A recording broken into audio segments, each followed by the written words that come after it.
All right, guys, the Utah Jazz got the loss. The Brooklyn Nets get the win. Sorry, I'm locked in now. I'm closing out windows. I'm starting the show. Let's talk about it. It's the Hoops Nerd postgame show.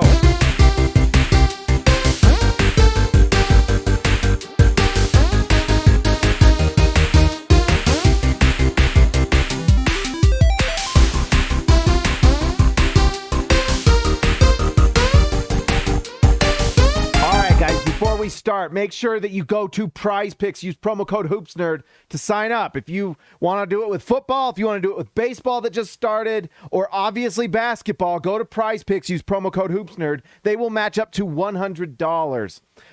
It supports the channel. I would appreciate it. It's a lot of fun. Go do it. I would appreciate it. All right, the Utah Jazz lose to the Brooklyn Nets. Let's talk about it. I can't even remember. Did I say Brooklyn Nets in the intro? I can't even remember. This is going poorly. All right, let's see. Let's just talk about it. Let's go to Tankathon after we talk about the Nets. But this Brooklyn Nets team, honestly, is one of the better stories of the league and really needs to be talked about more because what they're doing is pretty impressive. The Mikal Bridges story, I was thinking about it while I was watching. If he had been traded to the Nets earlier, would he likely be the most improved player? Because he's been unbelievable. In fact, I might go to, let's just go look at his numbers. Let's just look at his number difference from when he was on the Phoenix Suns now compared to being on the Brooklyn Nets. So let's just go to game logs for this season. Actually, you know what? Let's go back. That won't show it. So look, you look at his time in Phoenix this season. It was 56 games. Points 17. He has upped his average 10 points per game. And that is the main focal point of the offense for them. And then when you consider that his field goal percentage goes up 4%. So not only was his field goal percentage playing with Chris Paul and Devin Booker 4 percentage points worse, his 3-point percentage, it goes up 4%. And then look at this 3-point percentage, 5%. It's actually remarkable what Mikal Bridges is doing on the Brooklyn Nets. And if he'd have been traded earlier, I think he very much could have been considered a most improved player candidate because this is just bonkers. It's very similar to what Lauri Markkanen is doing in Utah, where he gets an opportunity and just absolutely takes advantage of it. These percentage increases are kind of crazy. It's weird how he's almost just a completely different player. Look at that. 91% from the free throw line too. So here, let's zoom this in so people can actually see it. Anyways, a 10-point boost from when he goes to the Brooklyn Nets. Now, it'll be interesting to see if he can do that next season, but man, does Brooklyn look like the perfect landing spot for another star. And they've kind of set themselves up to do that because they get the 4 picks from Phoenix. And if you have this Mikal Bridges doing this, and if he can somehow do this, and if you can bring in another star, I mean, it's basically the perfect landing spot for Luka Doncic, right? I mean, they have half his team already with Dorian Finney-Smith on the team, and I forgot the point guard they got. But let's see, what was his name? Spencer Dinwiddie. They basically have the Dallas Mavericks pre-trade, and if they give those, wouldn't it be crazy if they trade those 4 picks back to Dallas? And that's if Luka Doncic asks out. But Mikal Bridges is just the perfect player to play next to Luka Doncic, and we know that Dorian Finney-Smith is also perfect, and so you have 2 defensive wings like that with Luka Doncic. It makes a ton of sense. So really interesting for this Brooklyn Nets team, what they've become. And then you add in the fact that they have Cameron Johnson, who is just an incredibly efficient shooter, big forward. Tonight he just showed why he's really nice. It's 5 for 9, 18 points, 6 rebounds, 2 assists. He was one of those guys I loved in the draft for Phoenix, and I didn't understand why people hated on it so much. He was the best shooter in his draft class, and he's like 6'8" or 9. In fact, let's just go see. He's just huge. And so when you combine the fact that you're 6'8" and you shoot the 3 at, let's see what level he's shooting it at right now. He's shooting lights out, 46% from the field, 39% from 3. And so at that size, and he plays hard, he plays defense, he's a solid starting rotation forward. He's fantastic. So this team, and you kind of see it at the end of games, that they are just ripe for a star to come in and just be a part of this team. Yes, Alexander Tufts, Bill Ford Tuft. It is absolutely a blessed day for Jazz fans with all the different things. We may actually go through it for fun and just look at all the good things that happened for the Jazz tank today, on top of the Jazz losing. Although Kelly Olynyk, if that shot had gone down, I don't know if I could have done a video tonight. He would have hurt my feelings a lot. If that shot had gone down, that would have hurt my feelings immensely.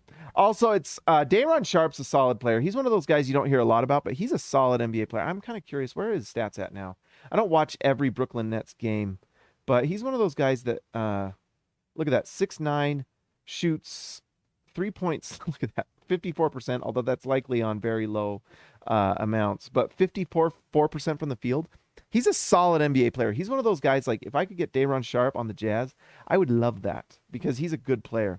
So anyways, this Brooklyn Nets team, they need like their Kawhi Leonard to come in and they could win a title. I could see it. I could see them, if they somehow landed Luka Doncic, that would be wild. And he's a perfect fit for what they do if Luka wants out. Let's see. That's all I got for the Brooklyn Nets. Let's talk about the Utah Jazz. All right, so let's go down. And I wrote about it in SLC Dunk. That's why this video is a little bit later. Also, I wanted to watch a few of the games going on. It's crazy. A lot of good things happened today, although Washington still lost. Washington Wizards are driving me crazy. Anyways, Lauri Markkanen came back, and I wonder if the wrist was still hurting him because the three-point shot wasn't quite falling, but he still manages 23 points, and they were just focusing on him. And like we talked about with the Nets, they have these long defenders, Finney Smith, Mikal Bridges, Cameron Johnson, I think, is actually a pretty solid defender, and they're throwing all these guys at Lauri Markkanen, and it's a struggle. And so for him, it's not a good shooting day for him. He still manages to get 23 points on 21 shots. So for Markkanen, that's actually one of the lower efficiency games you're going to see this season. He's had that good of a year, but he still knocks down his free throws, gets 9 rebounds, and still finds a way to score points. And this is just a different player than he was last year with the Cavaliers. I mean, this is why, let's just look up Markkanen and just compare his seasons. So this is why he should win most improved player. You look at what he did. So look at this. So compared to last year with Chicago, it's up 11 points. Very similar to what we see with Mikal Bridges this season with the Brooklyn Nets, but he's up 11 points per game. His field goal, his 2-point percentage, look at that, 4 percentage points better. His 3-point percentage has gone up 4 points, and he's shot 40%. He's shot pretty good from 3 in his career, but to be the focal point of the offense, where he's just, he's taking pull-up threes, he's working within the offense, and to get that 39%, it's hard to undersell how impressive it is what he's doing. And then look at this, 50%. You've got to give credit to, one, Lauri Markkanen. We saw some of the signs with Eurobasket with Finland. He looked like an absolute monster in that tournament. And, everyone wondered when he came back, well, is it going to transfer? And it absolutely did. So credit to Lauri Markkanen. He's just kind of grown into his potential in an incredible way for this Jazz team. But then you've got to also give credit to Will Hardy, who has absolutely set up an offense that makes him great. So Robert Lambert, holla at your boy. Holla! Holla balla! Robert Lambert. That's from a friend of mine from back in the day who actually fired me from a job. Anyways, so it's just incredible what Lauri Markkanen's done with the Jazz, and he deserves the most improved player. He's been fantastic. Kelly Olynyk nearly broke all our hearts tonight, but he had 15 rebounds, 5 assists, and 7 points. I just want to say that I've been pro Olynyk all year because I really do feel like he has been a big part of, honestly, Lauri Markkanen and Walker Kessler developing, because he's they talk about these players as a connecting player where he moves the ball. These 5 assists are a big deal. They're a big deal. These are things where he's getting the ball and just moving the ball within the offense. He made one pass to Markkanen that was so good, and it didn't show up as an assist here because Markkanen got fouled and made free throws, but Olynyk gets the ball on the 3-point line. Markkanen passes it to him, and it's just a simple give and go. And it's the play that we all know. Everyone knows this play. It's as old as basketball, but it's such a perfect pass from Olynyk as Markkanen drives to the basket, and he catches it in the just absolute perfect only spot he can get it, and he gets fouled. And it doesn't happen without Kelly Olynyk's passing. So Olynyk has been a big part of what the Jazz are doing. No, yeah, you could talk about Olynyk's deficiencies, and they are there. He turns the ball over too much. He's probably not a very good elite defender. Definitely not. But man, he does a lot of things. He does rebound the ball, and that's a part of defense. 15 rebounds. And he 100% is one of those guys that's good in the locker room. He is absolutely unselfish. He is not going to complain if he's on the bench or what his minutes are or whatever you ask him to do. He's almost unselfish to a fault. And those are the type of guys you love having on your team when they're setting up your other guys to score. And he has absolutely set up Lauri Markkanen and Walker Kessler all season, and it has turned them into absolutely different players. Now, we'll see if Olynyk's on the team next year, because I believe, I can't remember what... I think we've looked at this before, but let's go to Spot Track really fast. Kelly Olynyk's contract is a 3-year, $37 million.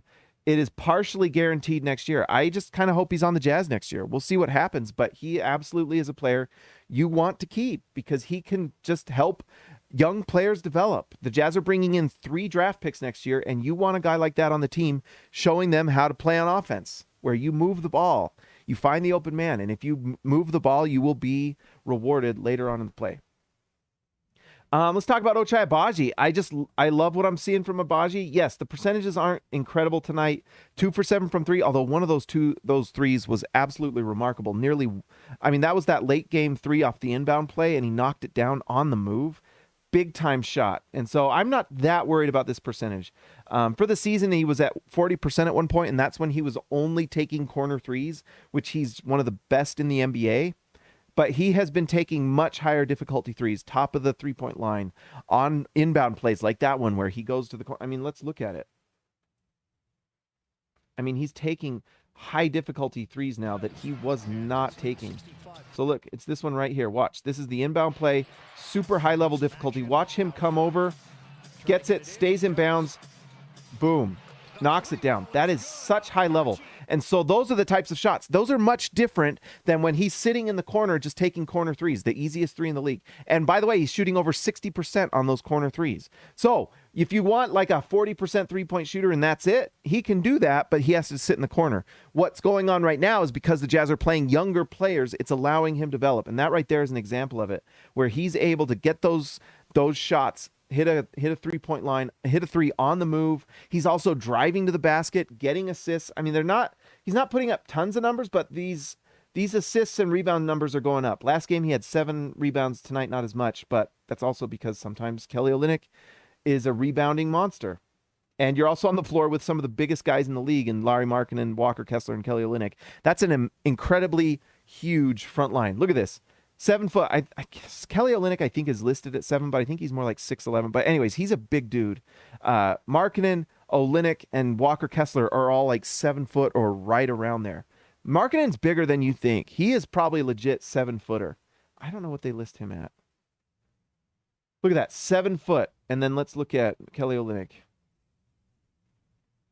6'11". Yep. So you've got these 7-footers. Olynyk just, if he gets on his tippy toes.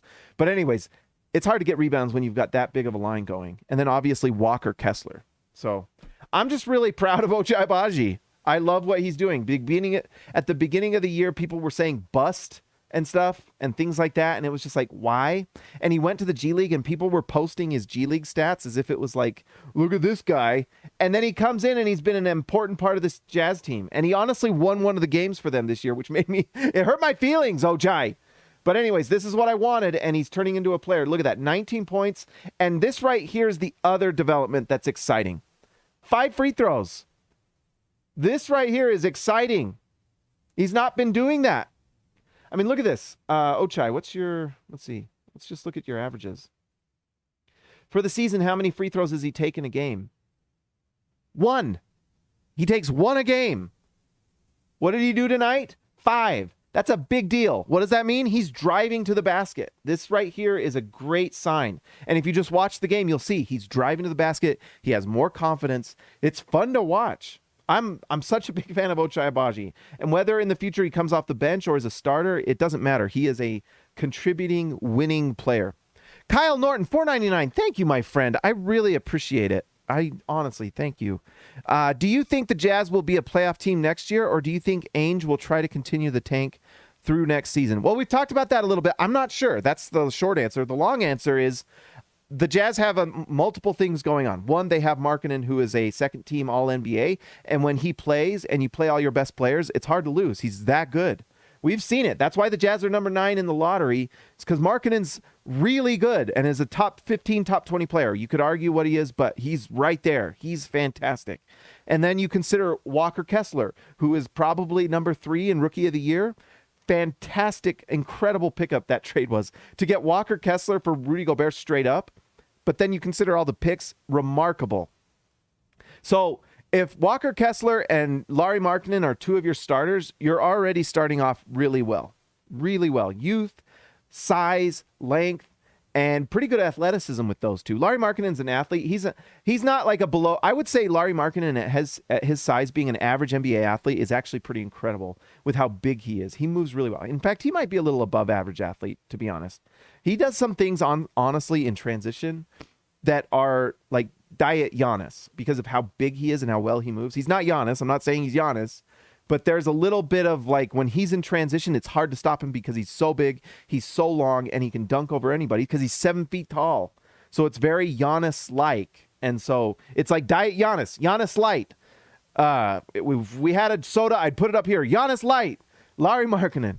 But anyways, I think that if the Jazz, if they win the lottery and get like Wembanyama or Scoot Henderson, those 2 guys, or even Brandon Miller, who I think might take there might be a little bit of transition period for Brandon Miller, but those 3 guys, if you start them next to Markkanen and Kessler, immediately make you a very good team. Like honestly, especially like Scoot Henderson, in my opinion. I was actually talking with Rafael Barlow, and I had the podcast with him at the beginning of the year talking about Wembanyama. Wembanyama, I think, is going to be a player that probably plays 30 minutes a night at most when he first comes in the league because they're going to want to make sure he acclimates and they don't want him to get injured. Whoever drafts him, they would be smart to do that, 25 to 30 minutes a night, kind of like what the Jazz have done with Kessler. I know Kessler left early with concussion protocols, but he's averaged something like 30 minutes a night for the season, if not less. And I think that's a smart thing to do, and that's, like, look at that, 23 for the year, and that's partly because he started off the bench to begin the year. But that's likely, Wembanyama is so good, he's going to start, and he's going to play, like, as many minutes as they can, but I just think 32 minutes max. But anyways, even if you get Wembanyama playing or Scoot Henderson, you're going to be a playoff team. Now, the Jazz aren't likely going to win the lottery. I'm still going to be sad about it. But if they go into it just kind of depends on what happens in the draft lottery. It kind of depends on what the Jazz do with their cap space. The Jazz have some decisions to make with Jordan Clarkson, honestly with Colin Sexton because of what THT is doing, and we'll talk about him for a second. It kind of just depends, because if they can go out and get, maybe there's a star out there that wants to come somewhere, and if the Jazz decide they want to bring in a star, then obviously they would be, it's really tough, because one of the things that is going on next year is that they don't have their first round pick if they make the playoffs. If they fall to the bottom 10, then they get their pick back from the Thunder. If they don't, then so there is some incentive for the Jazz to lose next year if they want to keep their pick, but I don't know if that first round pick is that important to them, because they know they're going to be really good. I don't know if really good, but they're going to be good, and they might be playoff good. Just depending on Markkanen. And it'll be interesting to see, can Markkanen keep this up? It definitely looks like he can. And Walker Kessler, does he get better next year? Does he flatline in his development? That's going to be the fascinating thing to watch. Is Walker Kessler a worker in the offseason? Does he improve on his free throw shooting? Does he take 1,000 threes a day and become a 3-point threat? I don't know. We'll see. But there's some things it'll be interesting to watch. And Ochai Agbaji, does he take a step next year? Stuff like that. So hopefully that answers your question. I'm not totally sure. If there's an injury with the Jazz, then, that's the one thing is, like, if Lauri Markkanen, one of the big successes for the Jazz this season is that he's stayed healthy, that he's been mostly injury-free this year. I know he missed a couple games with the wrist, but I think the Jazz aren't interested in winning games, and so they're going to be overly careful with him. I don't know if we're going to see Walker Kessler the rest of the season with the concussion protocols. His season might be done. With only 4 games left, I doubt they play him. So we'll see. But I wanted to talk about Talen Horton-Tucker. I think I like Talen Horton-Tucker more than Colin Sexton, personally. I know Colin Sexton, if you look at the numbers, has better percentages, but I think Talen Horton-Tucker is just a better player. These last 3 games for him have been fantastic. Tonight he scores 32, and then let's go to Talen Horton-Tucker. Let's see, right there. Let's go to his game log. I mean, he is just having a really good end of the year. And he gets to the basket almost at will at times. But look at this. So, I mean, these are his game score. He scores in the last 4 games, 16, 41, 28. Look at this. 41, 28, and then 32 in his last 3 games. And they're getting more and more consistent. Look, he went on a run there in, what is that, March with 21, 23, 37. He's just getting more and more consistently good. And so he's only 22 years old. And he costs less than Colin Sexton. Colin Sexton is the highest paid player on the Jazz at $16.5 million. Markkanen is $16 million. Isn't that wild? So Colin Sexton makes more money than Talen Horton-Tucker, but I think Talen Horton-Tucker might be a better player. And if the Jazz get a guard, I know they're so Tony Jones. He mentioned on Twitter that the Jazz are very much looking at a point guard, and if that's the case, and they're looking for like a future guard, Talen Horton-Tucker might be the backup guard of the future for the Jazz, just with what he's doing. And if he comes in and plays more like 15 to 20 minutes a night, but he can do kind of these types of things. I mean, look at this, 32 points, 8 assists, 4 rebounds. He's getting more and more polished as a player, and and there's just more room for growth. I mean, he had some pretty rough turnovers. The efficiency wasn't quite as much as you'd like, but then you look at it and it's 48%. On 25 shots, he scores 32. You'd like to see him get a little more to the free throw line. But even then, 5 for 6 from the free throw line. This is just a solid night for him. Really solid. And so he's going to be a player that I think the Jazz will want to keep. And I think he's more important to the Jazz than Colin Sexton, to be honest. I think he's just proven to be a better player. And I almost wonder if they've kept... I mean, I know they're trying to be careful with his injury because he had a season-ending injury a year before. Now he has the hamstring, and those 2 things combined, if you don't be careful, can lead to more injuries. And so who knows? I don't know what's going to go on with Colin Sexton. But I'll be honest, I think they might look at the trade market and see what they could get for him, because I think Talen Horton-Tucker is kind of it. And if he's your backup guard and if the Jazz get really lucky and win like 2 or 3 in the lottery and you bring in Scoot, then why wouldn't you just keep Talen Horton-Tucker and have him be your backup guard? That would be fantastic, right? He's been awesome. I am so impressed with what he's doing, and he's only going to get better. Honestly, too, if he gets in more elite shape, that might be part of it. I mean, I remember the beginning of the year, he didn't look like he was in elite shape to me. He looked like he had really, honestly, he was a little overweight, and he still got to the rim. If he gets in, I mean, if he drops a couple body fat percentage and just gets really fit and ready for the season and comes in just like ready to go, wouldn't that be awesome? And then you have a guy that's just going to be great for the Jazz. And then maybe you do make the playoffs. I don't know. But I have a lot of hope for Talen Horton-Tucker. But a lot of it for Horton-Tucker is just him. Can he develop? Can he get in better physical shape? Be just elite physically? Can he work on what he needs to do? And can he just get more time? Because some of it's just him making better decisions. And it's hard to develop. It's hard to develop in that way if you're not getting minutes. And he's getting the minutes. So it's fun to watch. And yes, the Jazz are losing, but you know what? It's okay, because that's what they want. They need another player in this draft, and they're going to get 2 of them. By the way, we're going to look at Tankathon a little closer today because some great things happened. Chris Dunn came in 5 for 7 from the field.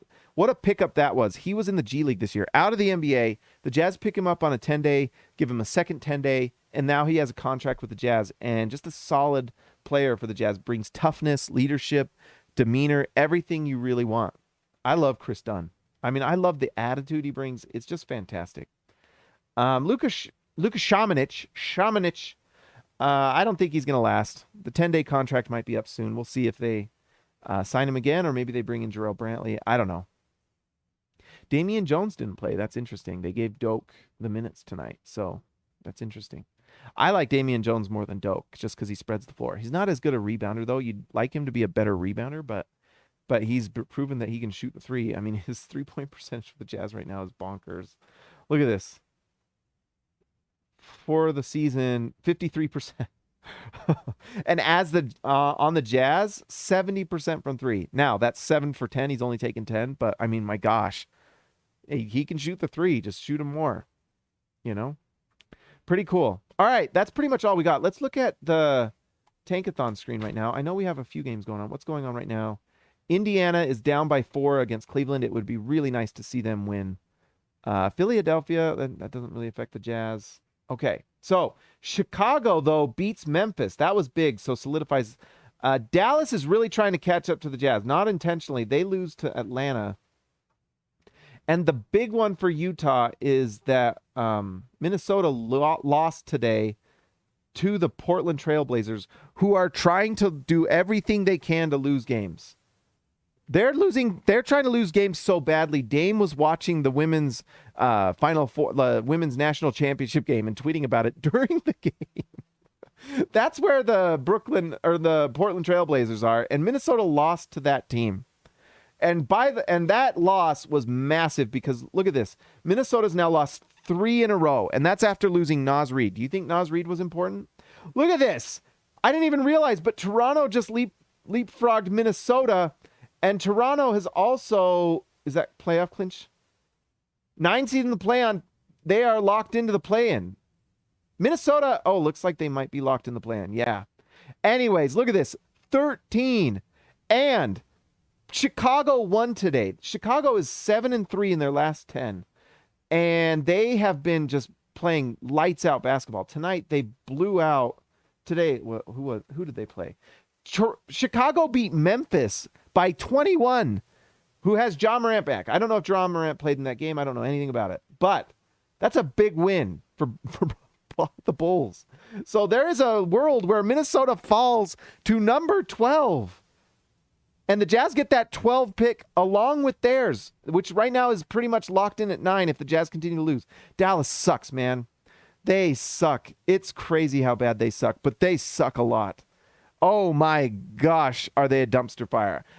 I don't know how to describe it well enough. Dumpster fire, tire fire, diaper fire, all the different types of stinky fires.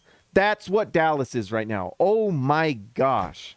Oh my gosh, it's so bad. And they are trying their hardest.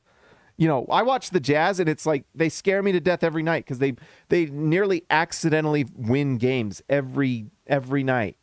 This Dallas Mavericks team can barely beat teams like Houston. It's putrid. It's so bad. And that's why Luka Doncic might ask out. But we got to also talk about one thing I saw. Atlanta was chanting Luka is fat. I got to find video of that and do a video, but Luka is fat. Luka is fat, and he deserves all of it. It's beyond me that a player of his caliber is out of shape at this point of the season.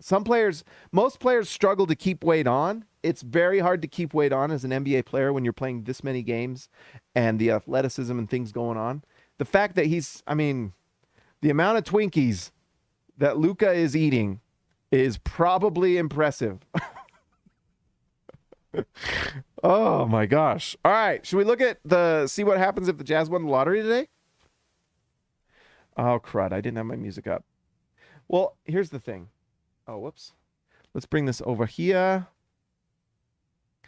And let's do our final. Let's see. I don't know. Maybe it's, I don't know if is it Big Macs he's eating? What do you guys think he's eating? Is it, Twinkies? I personally like Ho-Hos. I also got one of the peanut butter pies this weekend from Costco. Very solid, but very rich. I don't know if Luka would think it's all that rich. Luka's like, no, I'll take half a pie. You didn't know Luka's fat, okay? He's overweight. All right, okay. Let's see. The Jazz, after tonight, they didn't get any help. Let's see. I'm all over the place. in Orlando won again, guys. Watch Orlando. They've won 2 in a row. They're 6-4 in their last 10. They are trying to win games. I think Utah can pass Orlando. They have 4 games left. Utah's going to lose all these games, especially if Kessler doesn't play. I mean, if you get 32 minutes a night of Doak, are you kidding me? And Orlando is going to play hard. They have a somewhat tough schedule, but I could see them winning 2 games. And Utah could pass them. Indiana, let's see. Is Indiana going to win? Probably not. Dang it. Anyways, this is still up for grabs. Washington still also just 2 games ahead of the Jazz. This whole tie right here is kind of crazy. And then Portland won. Pretty wild. So it's worth watching. Can the Jazz jump up and get a better player? We'll see. All right, what happens if the lottery was today? Oh, Utah gets jumped by Oklahoma City. Are you kidding me? They get either Brandon Miller, or they probably take Brandon Miller, or Scoot Henderson. Oh my gosh. That's wild. That would be an interesting choice. Do they take Scoot or Brandon Miller? Probably Brandon Miller. Man, could you imagine? And then get Chet Holmgren back too? Oh my gosh. That would be wild. All right, so that's not likely to happen. Utah will be at 9. Is it Grady Dick still? I'm tired of this. I don't want Grady Dick. I want Anthony Black or Cam Whitmore. Oh, looks like they updated this. They had Cam Whitmore at 8. So they have Cam Whitmore jumping back up to 7. Anthony Black at 8. Jarris Walker at 6. Jarris Walker, if the Jazz get Jarris Walker, would be pretty awesome. His defense is something else. And he has a chance to be someone really special. Like defensively and offensively with some of the things he does. He's kind of this guy that no one's talking about, but he might be really good. It also means the Jazz could get Taylor Hendricks, Nick Smith, Bryce Sensabaugh's on the board. Look at that, Cason Wallace. But guess what's exciting? You could get like Taylor Hendricks and Cason Wallace in the same draft with your own picks. No trade-ups. How cool would that be? Taylor Hendricks looks like a better, more defensive John Collins. And Cason Wallace looks like a possible Drew Holiday 2.0. So could you bring those guys in and then you've got Kessler, Hendricks, Markkanen, Agbaji, and Cason Wallace, and then you just develop that team. Oh my gosh. That would be so bomb. This show would be off the hook with that lineup. I would be so stoked with that. Taylor Hendricks looks pretty good. I wish he was a little faster, but he's athletic, and he blocks shots, and he switches, and he hits threes at a high rate. Just a great player. Really fun. Okay. Let's give a shout out to our members. Guys, if you haven't already, like and subscribe to the channel, and go to Prize Picks and sign up. It's a lot of fun. Use promo code HoopsNerd, and it supports the channel. I would appreciate it very much. But like and subscribe to the channel, okay? Do it right now. Let's give a shout out to the members of the channel, the All-Stars, who are supporting this channel every day. I appreciate you more than you know. All right, let's go shout out to Baby Elliott Matson, Ezekiel Raicibe, See Ya, Lexalator, Built Ford Tough, Alexander Tufts, Jorge Arrizaga, mi amigo de abajo, Jordan the Goat Besserell, Just Buckets, JB, Zap Watts, TGD, Total Game Domination, Christian House, Money to Haas, Tyson Price, The Price is Right, X Marks the Spot for Zintas, Austin R. Grant, Editor Extraordinaire, DW to CB, Darren Williams to Carlos Boozer, Patrick Kubo, The Connoisseur, and Robert Hall of Fame. Alexander Tufts, Dessert Nerd. I might have another piece of pie and then I'm back on the diet. Guess what? I recently bench pressed 225. I've been going to the weight room since like October. It's like weights nerd now, I guess. Gym nerd. Gym bro. Accomplished. Anyways, I'll talk